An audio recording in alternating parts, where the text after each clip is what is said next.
হ'ব দিয়া আছো শেহৰটো অনুষ্ঠানৰ শেহৰটো ভাগলৈকে কথা পাতি আছিলো কেঞ্চাৰ আৰু বিকল্প ব্যৱস্থাৰ গোস্বামী প্ৰতিৰোধ হল হতকে সহজ উপায় আপোনাৰ এই ধৰণৰ যিবিলাক আপুনি পঢ়াশুনা কৰিছে তাৰ পৰা কনভেনচনেল এলোপেথিক বা নৰ্মেল ট্ৰিটমেণ্টৰ যিবিলাক কয় প্ৰতিৰোধৰ কথা নিশ্চয় কিবা কয় কি কয় প্ৰতিৰোধ মই আমাৰ এনজিঅ'টোৰ যোগেদি যিবোৰ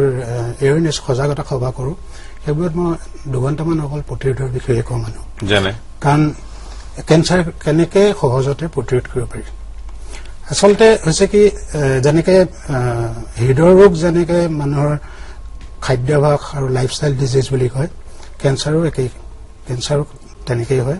আৰু তাৰ লগতে কিছুমান আনুষংগিক বস্তু থাকে যিবোৰ পাৰিপাৰ্শ্বিক কাৰণতো কেঞ্চাৰ হয় গতিকে কেঞ্চাৰ প্ৰতিৰোধ কৰিবৰ কাৰণে আমি প্ৰথম জানিব লাগিব কেঞ্চাৰনো কি কিয় হয় কেনেকৈ হয় গতিকে এটাতো ক'লোৱেই যে সকলো মানুহৰ শৰীৰতে কেঞ্চাৰ কোষ থাকে আৰু শৰীৰৰ প্ৰতিৰোধ ক্ষমতাই তাক নিয়ন্ত্ৰণ কৰি থাকে যেতিয়াই শৰীৰৰ প্ৰতিৰোধ ক্ষমতা কমি যায় তেতিয়াই কেঞ্চাৰৰ সৃষ্টি হয় আৰু সেইটো হ'ল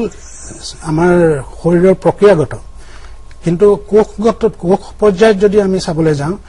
কেঞ্চাৰ সৃষ্টি হয় বিট এইচ পাইৰলি বুলি বেক্টেৰিয়াৰ দ্বাৰা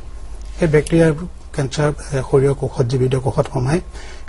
কোষটো কেঞ্চাৰ কৰি তোলে কিছুমান বিশেষজ্ঞই কয় যে এই কোষবোৰৰ বাহিৰত এটা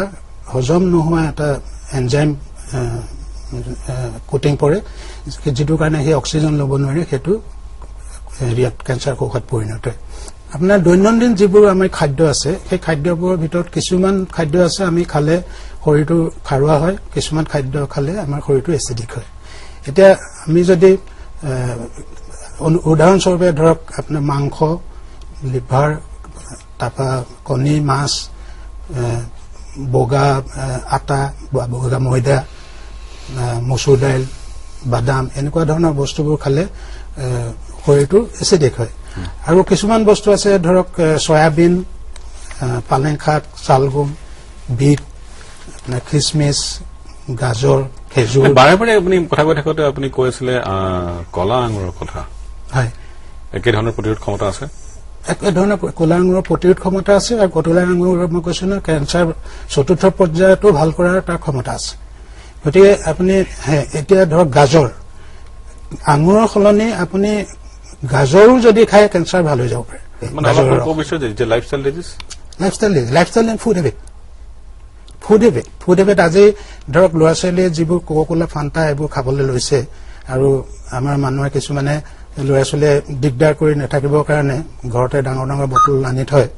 কিন্তু সেইবোৰে গোটেই শৰীৰবোৰ ল'ৰা ছোৱালীবোৰ ভৱিষ্যতৰ কাৰণে এজন কেঞ্চাৰ পেচেণ্ট কৰি তুলিছে thank you very much mister Goswami সঁচাকৈ আনন্দিত হলো এই কথা জানিবৰ কাৰণে মই আশা কৰিছো ডক্টৰসকলে এই বিষয়ে আমাক আৰু জনাব পাৰিব মূল কথা অসমৰ প্ৰত্যেক ঘৰ মানুহৰ কিবা নহয় কিবা হৈ আছে বিশেষকৈ কেঞ্চাৰৰ ক্ষেত্ৰত কাৰ কিমান ঘৰ ভেটি ওচৰ যে হিচাপ নাই লাখ টকা ট্ৰিটমেণ্ট কৰি যদি কিবা কৰিব পৰা আছিলে এইবিলাক কৈছো এইবিলাক সম্পূৰ্ণ বিজ্ঞানসন্মত এখানে প্ৰথমতে মই নাজানো তেখেতেও এইবিলাক পঢ়ি আহিছে ইণ্টাৰনেটৰ যোগেৰে যাতে সাধাৰণ মানুহে জানে কিন্তু বাৰে বাৰে কোৱা হৈছে যে আমেৰিকান ড্ৰাগ কোম্পানীবিলাক ইমানেই শক্তিশালী যে ভাৰতবৰ্ষত এইটো চলাবই নিদিয়ে বা ভাৰতবৰ্ষত পঢ়াবই নিদিয়ে কথাটো যিয়ে নহওক কথাবিলাক কেইদিন হলেও ওলাব 50 নহলে 100 বছৰতো ওলাব যিয়ে অকণমান হলেও যদি ইয়াৰ পৰা মানুহে কিবা শিক্ষা পাই আমি আনন্দিত হ'ম আকৌ এবাৰ কৈছো সকলোকে ধন্যবাদ জনাইছো গোস্বামী ভিক্ষে শুভৰাত্ৰি